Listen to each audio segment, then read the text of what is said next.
বাবে মোৰ হৃদয়ৰ অনুকম্প।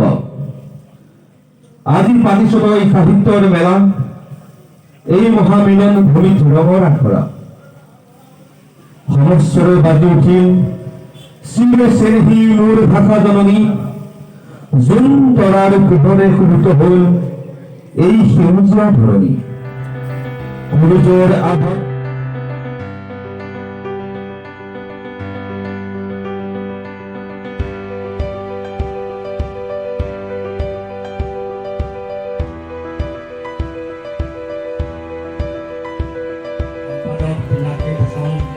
মহন্তদেৱ, সন্মানীয় কেন্দ্ৰীয় কাৰ্যনিৰ্বাহকৰ কৰ্মকৰ্তাবৃন্দ আৰু মোৰ আদৰণীয় ভাষণ ৰাখিব উদযাপন সমিতিৰ সভাপতি শ্ৰীযুত হৰেন্দ্ৰ বৰাদেৱে।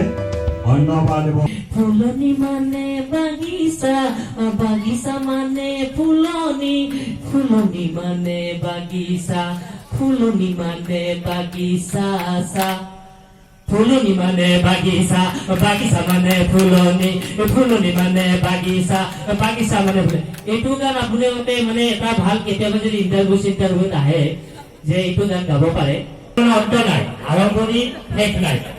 জনাওঁ যে আমাৰ সাহিত্যৰ প্ৰতি এনে যদিও মানুহে কৈছে যে নতুন প্ৰজন্মই সাহিত্যৰ প্ৰতি ইমান আগ্ৰহ নহয়, কিন্তু মই এইটো নামানো।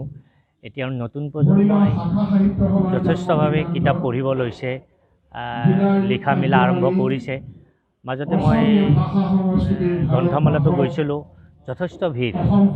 নতুন প্ৰজন্মই কিতাপ আদৰি লৈছে আৰু সেই কিতাপে লিখা আৰম্ভ কৰিছে। যিটো সময়ত লকডাউনৰ সময়ত এটা ভয়ানক সময়ত আমি অতিবাহিত কৰিছোঁ, সেই লকডাউনৰ সময়ত দেখিছোঁ বহুত নৱপ্ৰজন্মৰ ল'ৰাই তেওঁলোকে কবিতা লিখিছে, গল্প লিখিছে।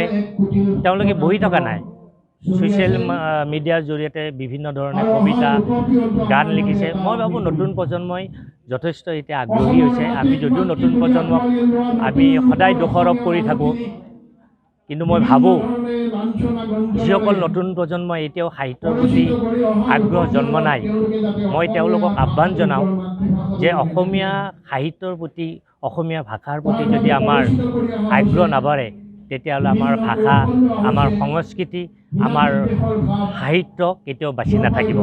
আমি যিমানে ইণ্টাৰনেট ইউজ নকৰোঁ, আমি যিমানে ফেচবুক, যিমানে আমি হোৱাটছএপত আমি মেছেজ কৰি নাথাকোঁ, কিন্তু আমাৰ ভাষা সংস্কৃতি, আমাৰ সাহিত্য, এই ভঁৰালখন যদি আমি চহকী কৰিব লাগে, আমাৰ এই নতুন প্ৰজন্মৰ বহুত দায়িত্ব আছে। তেওঁলোকে কিতাপ পঢ়িব লাগিব। এই কিতাপ পঢ়ি এই সমাজখনত এক নতুন সাহিত্যৰ জাগৰণৰ সৃষ্টি কৰিব লাগিব। সেইটো মোৰ আশা। মই এজন অভিনেতা হিচাপে মই এইখিনি আহ্বান জনাওঁ, আৰু মই এজন অভিনেতা হিচাপে মই এতিয়া নতুনকৈ সাহিত্য সভাৰ লগতো জড়িত হৈছোঁ। আৰু অসম সাহিত্য সভাই বৰ্তমান অসমৰ সকলো দিশৰে, আগত আমি ভাবিছিলোঁ যে লিখা মেলা কৰা মানুহখিনিয়ে যে সাহিত্য সভাত জড়িত হয় নেকি, কিন্তু এতিয়া নহয়। এতিয়া সাহিত্য সভাই যথেষ্ট প্ৰচেষ্টা হাতত লৈছে। নাটকৰ মানুহ, চিনেমাৰ মানুহ, গান লিখা মানুহ, গান গোৱা মানুহ, সকলোকে একাকাৰ কৰি সাহিত্য সভাক এক নতুন গতিত আগুৱাই নিয়াৰ কাৰণে চেষ্টা কৰিছে।